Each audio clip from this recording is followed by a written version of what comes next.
Good afternoon. I'm going to talk a little bit about the theoretical foundation of dialectic behavior therapy, and also called DBT, and how that works with personality disorders.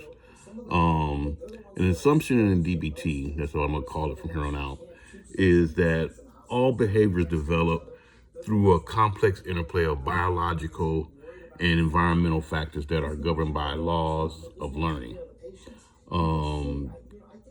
The antecedent stimuli precede a behavioral or classical conditioning, and consequential follow it with operative conditioning.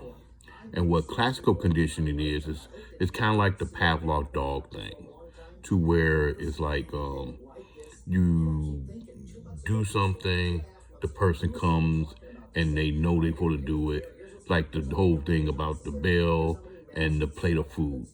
The bell and the plate of food. And then eventually when the bell rang, the dog was expecting the plate of food. So to do the same thing with an individual, where you will give them something and it's associated with something. You get them something and it'll be associated with something, right? And then when you give them something, they're expecting the association. With operative conditioning is the reinforcements. Operative condition is reinforcement in the sense of where it's like there's negative reinforcement and positive reinforcement. You don't really want punishment, but you want those things, okay? The negative and the positive reinforcement.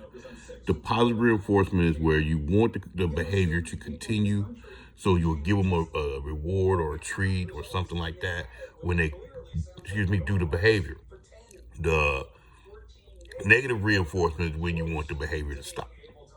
So when they do the behavior, you take something away, or you give them a consequence. Punishment. The bad thing about a punishment is that it just slows the behavior down. Don't really stop the behavior. Okay, so that's why operative conditioning really doesn't like punishment, but negative reinforcement. Okay, modeling plays a role as well. And what modeling is that you want to show kind of how the person's supposed to be, and so it's like they'll see that, and so they'll start doing it that way. Okay, that's how basically most of the behavioral theories work. Okay, so DBT focuses on both change and acceptance. The part of DBT that focuses on change is based on learning theory, whereas the emphasis the emphasis on acceptance is anchored in Eastern mindfulness, Zen philosophy to be exact. Okay, and the present moment is considered inevitable given the collective impact of all the moments. That's what Zen is. So it's kind of like you stand in here and now, you focus on the here and now, and you meditate on the here and now. Behavior that happens should happen and is understandable. DBT concept of a wise mind refers to a state of balance between viewing the world rationally and viewing it emotionally. Sometimes it's experienced as a gut feeling, but the best course of action to take is kind of when non-judgmental guides the process of developing an explanatory theory of the person's problem. And as the counselor, you will seek to discover how these problems are perfectly understandable in the context of the client's biology, history, and current reality. The concept of wise mind informs the process through which the counselor seeks to clarify and identify the wisdom in the client's response or behaviors. Okay. The dialectic philosophy in DBT is more of like a dialectic perspective, and it adapts a holistic understanding of the client. Dialectic philosophy posits that reality is composed of interrelated parts that cannot be defined without reference to systems as a whole. Okay, and the systems at its part are in a constant state of flux and changes. In one part of the system influences changes in the others. The dialectic philosophy also emphasizes the understanding that reality consists of opposites or polarities. Okay, so it's like it's two ends of the spectrum. Tensions or polarization in thinking, feeling, and acting are seen to kind of naturally arise. And with this natural tension between the opposite is resolved through a process of synthesis. Okay. And this perspective influences the development of a case formulation in several ways. We seek out a systemic and contextual understanding of the client. Um, and I don't know if I should really use that term client, but the person, because a client sounds too clinical as far as like sterile. But the person, we got to look at everyone as a person, as an individual, and taking both emotional aspects and external environmental into account. The counselor considers how these polarizations and thoughts, feelings, or actions contribute to the problematic behavior, and determines how to identify these polarizations when these occur and how to target them for interventions. Okay. So with this process of change involves the synthesis of opposites when selecting interventions, and there is usually a focus on helping the client move either toward acceptance or toward change. Okay, so those are the things that you need to focus in on when you're doing a formulation of a personality disorder, when you're using DBT.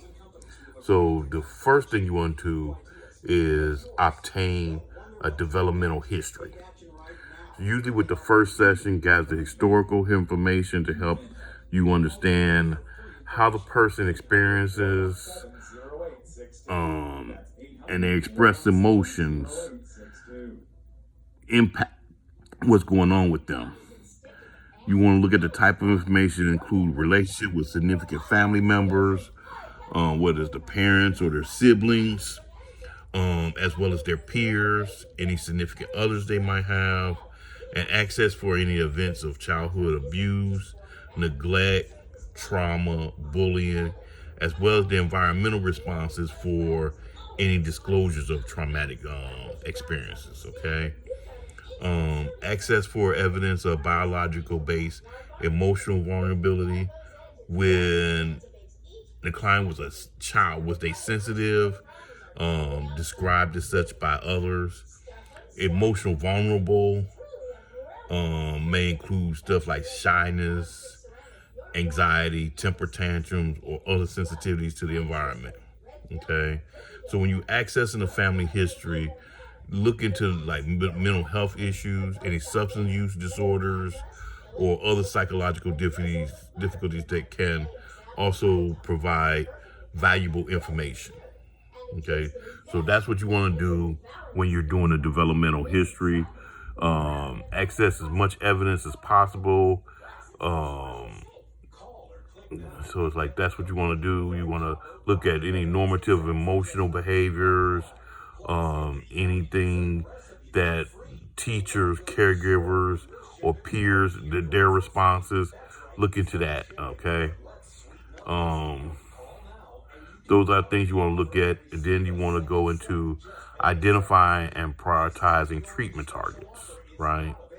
And the major challenge for most mental health counselors or clinical rehabilitation counselors is to be able to appreciate the complexity of the person, their client, while simultaneously distilling what is occurring in each session, moment by moment, right? So it's really important that you stay present in the here and now when you're dealing with the client, okay? Look at alternative between a macro level focus on treatment, right? So look for their vision for life And DBT treatment is geared toward helping a person obtain their life goals. So those goals are the foundations of the case formation, encouraging a conversation about what the client wants out of life. And don't be surprised if unexpected things come up. So many people entering counseling, they're holding views of themselves as broken, damaged, and feel hopeless about perspectives of life. And as the client, you're trying to help them, you know, change that view of themselves and build on that.